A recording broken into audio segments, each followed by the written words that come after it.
back to another LevelMaster video, and today we'll be explaining our engineering certificates and how to interpret them. Today I'm joined with Jeff, and we'll be asking you a few questions we've had from customers about the different engineering certificates that LevelMaster offer. So I've noticed that LevelMaster offer engineering certificates for their product range. Why is that? Yeah, look, that's a really good question to start with. The engineering certifications exist because this is a structural foundation product. It's probably one of the most important parts of the building, the foundations. So we at LevelMaster take it really seriously and then support our product with the engineering certifications, which then provide written confirmation of the suitability for the product. Okay.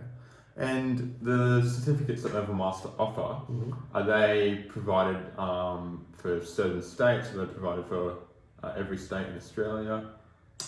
Yeah, one of the things is that each state does have its own individual certification requirements. So we've undertaken to take each state and provide an individual certification for each of those. So for example, if you're in New South Wales, the requirement's going to be different from what it would be in Victoria as it would be in Tasmania. Yeah.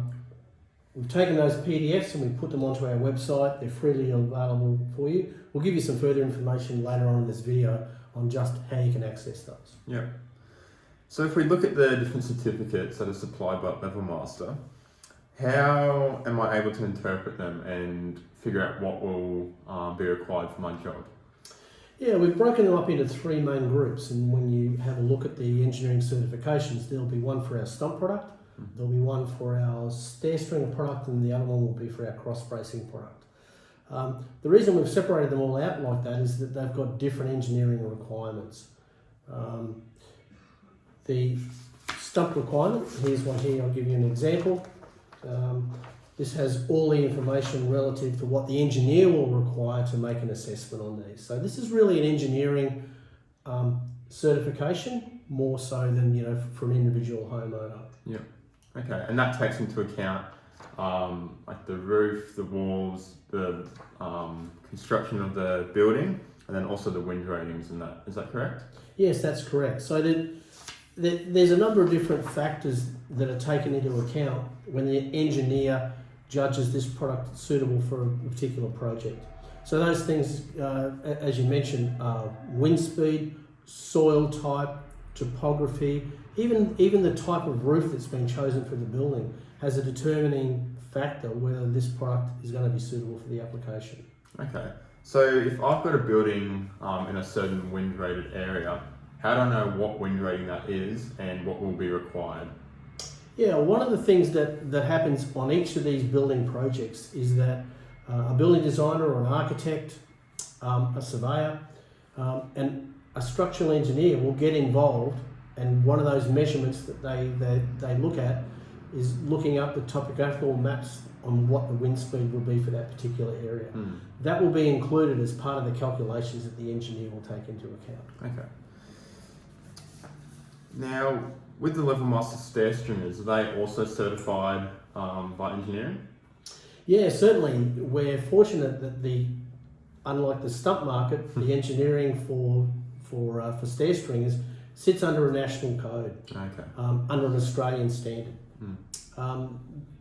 The way that stair stringers are regulated is that they can go to a maximum height of 17 stairs. After that, they must go to a landing and then they can go further up. But there is a maximum of 17. We manufacture from 1 through to 17, and part of that engineering requirement is that we change the material size as the stair stringer increases in those numbers. Okay. That design feature then takes the bounce out of the stairs. One thing we have avoided is wanting to have a post provided in the middle of those stair strings. So if you've got a one-step stringer, a small one, that box section that's supporting that is going to be a smaller size and thickness than obviously your 17. You've got it exactly in one. Okay, perfect. Now, in terms of rises and goings, I know they're quite the terms in the stringer world.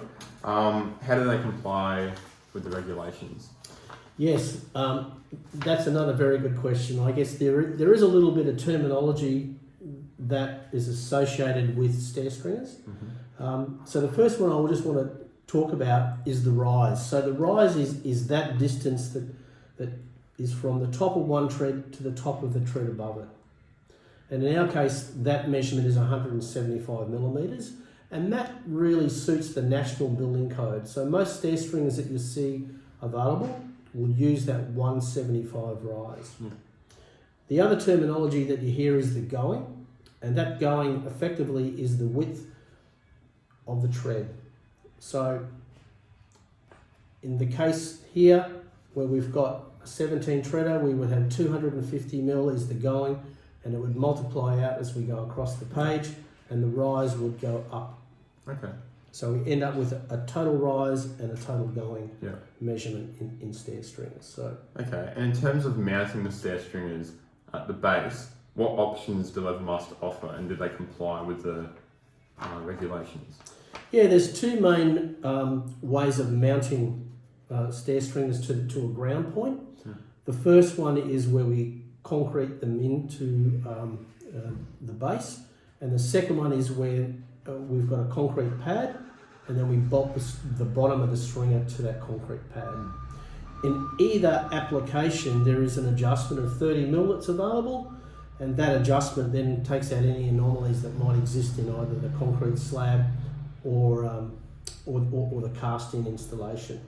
Also really handy too if there's any movement to the ground post-installation as well. So Okay, and I've noticed that you've also got a landing-to-landing connector.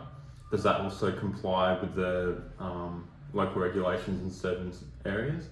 Yeah, so the two mounting plates that we looked at here just before take into account where we're mounting from a landing to the ground. However, there are applications where we go from a landing to another landing, and that way we will need an adapter plate that will bolt onto the rear of the mounting. So that's our landing to landing adapter as well. Okay. Now, you've also got a bracing kit that LevelMaster offer. Is that also certified by engineering?